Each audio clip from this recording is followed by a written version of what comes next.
ایمانیت میں آخری چیز فرشتوں پر ایمان ہے۔ فرشتوں کو قرآن مجید نے کئی حیثیتوں میں بیان کیا ہے۔ ایک بڑا اہم پس منظر تو یہ کہ وہ مشرکین عرب کے معبود تھے، تو یہ بتایا گیا ہے کہ اور زمانہ قدیم میں بھی جو دیوی دیوتاؤں کی پوری انجمن تھی وہ اصل میں فرشتے ہی تھے، جن کو اس جگہ پہنچا دیا گیا کہ وہ دیوی دیوتا بن گئے۔ یہ بتایا گیا کہ خدا کے وہ ادنا خادم ہیں اور اس کے سوا ان کی کوئی حیثیت نہیں، اسی کی بندگی، اسی کی عبادت، اسی کی پرستش اور اسی کا قرب چاہنا فرشتوں کا کام ہے، اس کے سوا ان کی کوئی حیثیت نہیں ہے۔ ان کی دوسری حیثیت یہ بیان کی گئی ہے کہ وحی اور خاص طور پہ قرآن مجید کو وہ لے کے آتے ہیں اور شیاطین کی ہر در اندازی سے وہ اسے محفوظ رکھتے ہیں، اس لیے کہ انتہائی طاقتور، صاحب علم، صاحب اختیار، صاحب ارادہ مخلوق ہے۔ اس کے علاوہ فرشتوں کو اس حیثیت میں بیان کیا گیا ہے کہ وہ تکوینی امور کائنات کے چلاتے ہیں، اللہ تعالیٰ کے حکم سے تمام احکام جو نازل ہوتے ہیں، جن کا ذکر شب قدر کے حوالے سے بھی ہوتا ہے، وہ لے کے اترتے ہیں اور پھر ان کو نافذ بھی کرتے ہیں۔ میرے آپ کے لحاظ سے فرشتوں کی یہ اہمیت ہے کہ ہم میں سے ہر شخص کے ساتھ فرشتے متعین ہوتے ہیں اور ہمارے سارے معاملات کو دیکھ رہے ہوتے ہیں، اور ہمارے بارے میں انفرادی طور پہ ہمارے بارے میں اللہ تعالیٰ ان کو ایک اسکیم دیتے ہیں جو ہماری تقدیر ہے، جو ہم اس پہ بیان کرتا رہتا ہوں اپنی کتاب ادھوری میں بھی، کہانی میں بھی بیان کیا ہے میں نے۔ ادھوری کہانی میں بیان کیا ہے کہ یہ تقدیر ہم بائی چوائس لے کے آئے ہیں اس دنیا میں، یعنی ہم اب پچھلی زندگی میں کچھ فیصلے ہم نے کیے تھے اور وہ ہم سے ہماری مرضی سے کروائے گئے تھے فیصلے، یعنی ہماری رضا پوری طرح اس میں شامل تھی، وہ بھی امپلیمنٹ کراتے ہیں وہ۔ تو زندگی میں جو واقعات پیش آتے ہیں، جو ہم سمجھتے ہیں کہ اتفاقات ہو رہے ہیں، کوئی اتفاق نہیں ہوتا، یہ سب پلانڈ ہے۔ فرشتوں کے پاس پورا اسکرپٹ موجود ہے ہماری زندگی کا، اور وہ حالات ایسے پیدا کرتے رہتے ہیں کہ چیزیں ہو جاتی ہیں۔ یہ ان کے موٹے موٹے کام ہیں، لیکن ان سب کے ساتھ ان کا ایک بہت بڑا جو رول ہے وہ یہ کہ جس کا ہماری آخرت سے تعلق ہے، کہ وہ ہمارے نامہ اعمال کے لکھ رہے ہوتے ہیں اور قیامت کے دن وہ گواہی دیں گے، یعنی ہماری نیکیاں بھی لکھتے ہیں، ہمارے گناہ بھی لکھتے ہیں، اور ہم تنہائی میں بھی بیٹھے ہوئے ہوں تو ہمارے ساتھ ہوتے ہیں۔ ایک لفظ زبان سے نہیں نکلتا مگر وہ اس کو ریکارڈ کر لیتے ہیں، پریکٹیکلی وہ as a matter of fact ہماری ویڈیو بنا رہے ہیں، اور وہ ویڈیو پوری ویڈیو فلم جو ہے قیامت کے دن اللہ تعالیٰ اگر چاہیں گے تو اگر کسی کو بہت ہی ذلیل کرنا چاہیں گے تو اس کی گناہوں کی ویڈیو ریکارڈنگ وہ سب کے سامنے چلا دیں گے۔ اللہ کی پناہ مانگنی چاہیے اس چیز سے۔ ایک آخری چیز ان کے حوالے سے یہ ہے کہ وہ ہمارے ساتھ جب یہ سارے معاملات کر رہے ہوتے ہیں تو اللہ کے نیک بندوں کے ساتھ وہ ایک خصوصی معاملہ کرتے ہیں، اور یہ بڑا اہم ہے۔ یہ آخری بات ہے، وہ یہ کہ جس طرح وہ سارے انسانوں کو مادہ رزق پہنچاتے ہیں، اسی طریقے سے رزق ربانی بھی وہ ان تک پہنچاتے ہیں۔ رزق ربانی کیا ہے؟ یہ خدا کے نیک بندوں کے لیے خدا کا خصوصی رزق ہے، جس کا مطلب یہ ہے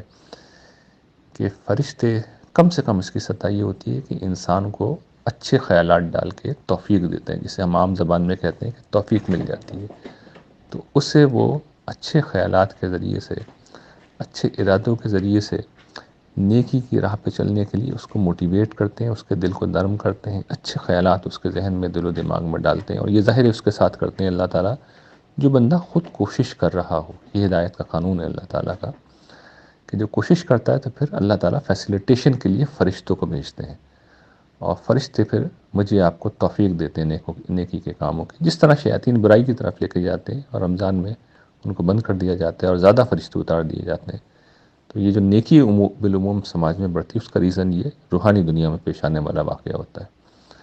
اور اس توفیق کی جو آخری سطح ہے وہ رزق ربانی ہے، اس کا قرآن مجید میں کئی جگہ ذکر آیا ہے۔ مراد اس سے یہ ہے کہ اللہ تعالیٰ اپنا جو وحی کا فیضان ہے، وہ تو جس طرح میں نے عرض کیا حضرات انبیاء کے لیے لے کے وہی آتے ہیں، اور وہ بہت خاص ہے ان کے ساتھ، کسی اور کو نہیں مل سکتا، لیکن اس کی کم تر سطح ہوتی ہے جو عام لوگوں کو بھی مل جاتی ہے، اور وہ یہ کہ اس وحی کی سمجھ انہیں مل جاتی ہے، اس کی معرفت انہیں مل جاتی ہے، اس کا فہم انہیں مل جاتا ہے، اور یہ خالص القاء ربانی ہوتا ہے، یعنی فرشتوں کے ذریعے سے کیا گیا فہم ہے جو عطا کر دیا جاتا ہے۔ مثال کے طور پر اگر آپ سورہ فاتحہ پڑھ رہے ہوں اور آپ پہ اس کے معنی واضح ہوں کہ یہ جو رحمان الرحیم بیچ میں آیا ہے، الحمدللہ رب العالمین الرحمن الرحیم مالک یوم الدین، یعنی اللہ تعالیٰ کی تین صفات، یہ تین خصوصیات بیان ہوئی، بیچ میں رحمان الرحیم لائے اللہ تعالیٰ، تو رحمان کا مطلب ہوتا ہے ایک ایسی ہستی جس کی رحمت جوش میں آئے ہوئے سمندر کی طرح ہے، پھٹی جا رہی ہے، بے حد و حساب ہے، اور رحیم پھر وہ رحمت ہوتی ہے جس میں کنٹینیوٹی ہوتی ہے، دوام ہے، استقرار ہے، وہ چلے جا رہی ہے، وہ ختم نہیں ہوگی۔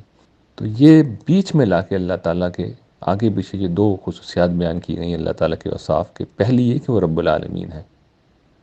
رب العالمین ہونے کے لیے اصل میں کائنات کو تخلیق کرنا ضروری ہے، پھر پالنے کے لیے ساری پروویژن ضروری ہے۔ اللہ تعالیٰ پرووائڈر ہیں، سسٹینر ہیں۔ تو اتنا بڑا فیصلہ کیا جائے کہ اربوں خربوں کائناتیں پیدا کی جائیں، یعنی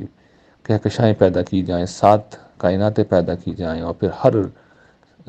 کہکشاں کے اندر اربوں ستارے ہوں، پھر سب کی پرورش کا اہتمام ہو، سب کے لیے زندگی کی فراہمی کا اہتمام ہو، اور پھر یہ فیصلہ لیا جائے کہ یہ سب کی سب میں ایک مخلوق کو دوں گا بطور انعام، جو اس وقت انسان کو حیثیت حاصل ہے۔ ہم نے یہ مقام اپنے لیے چوز کر لیا تھا، اور یہ پھر وہ دینے جا رہے ہیں۔ تو یہ رحمت کا انتہا سے زیادہ جوش ہے، یعنی یہ یوں سمجھ لیں کہ جیسے بل گیٹ ہے، بلینر ہے، وہی فیصلہ کرتا ہے، آپ کو بلا کے یہ کہتا ہے کہ بھئی یہ تھوڑا سا میرا کام کر دو، اگر تم کرنا چاہو کرو گے تو میں نے یہ فیصلہ کیا کہ جو شخص بھی یہ کام کرے گا اسے میں $10 ملین دوں گا۔ اچھا آپ خوش ہو جاتے ہیں کہ اچھا آگے بڑھ کے قبول کر لیتے ہیں۔ تو یہ رحمت کا جوش ہے، ایک شخص دینے کے لیے تیار ہے، یعنی اس کام سے اس کا کوئی فائدہ نہیں ہے، وہ کہہ رہا ہے بس تم پبلک کی خدمت کا کام کر لو، میں بھی کر رہا ہوں، تم بھی کر لو، میرے ساتھ مل جاؤ تو میں $10 ملین دوں گا۔ تو یہ اس کی رحمت یعنی رحمانیت کا جو ظہور ہے۔ جو ظاہر بات ہے رحمان تو اللہ کا نام ہے، لیکن وصف وہاں پہ ظاہر ہو گیا۔ اچھا آپ یہ کہتے ہیں کہ $10 ملین بھی ختم ہو جائیں گے، تو وہ کہتا ہے مطمئن رہو، تم جب تک زندہ رہو گے ہر مہینے میں تمہیں $10 ملین دیتا رہوں گا۔ تو اب یہ کیا ہے؟ یہ تسلسل ہے۔ تو اللہ تعالیٰ نے جس وقت پیدا کیا ہے سب پورا منصوبہ، تو وہ ان کی اس رحمان ہونے کا اظہار ہے۔ بے پناہ خزانہ انہوں نے لٹانے کا فیصلہ کر لیا۔ اور رحیم کیا بتا رہا ہے؟ مالک یوم الدین، کہ ایک دن وہ اس انعام کا جب ریوارڈ دیں گے تو پھر وہ ریوارڈ اصل میں نہ صرف یہ کہ پریکٹیکلی ہینڈ اوور کر رہے ہوں گے، بلکہ اس میں دوام و استقرار و کنٹینیوٹی بھی ہوگی، یعنی وہ ختم نہیں ہوگا، آپ لیتے چلے جائیں وہ رکے گا ہی نہیں۔ تو یہ وہ رزق ربانی ہے جو قرآن مجید کا فہم ہے، جو آپ کو حاصل ہوتا ہے۔ معذرت چاہتا ہوں آج کا میسج طویل ہو گیا، لیکن بات چونکہ اہم تھی اس لیے امید ہے کہ آپ لوگ گوارا کر لیں گے۔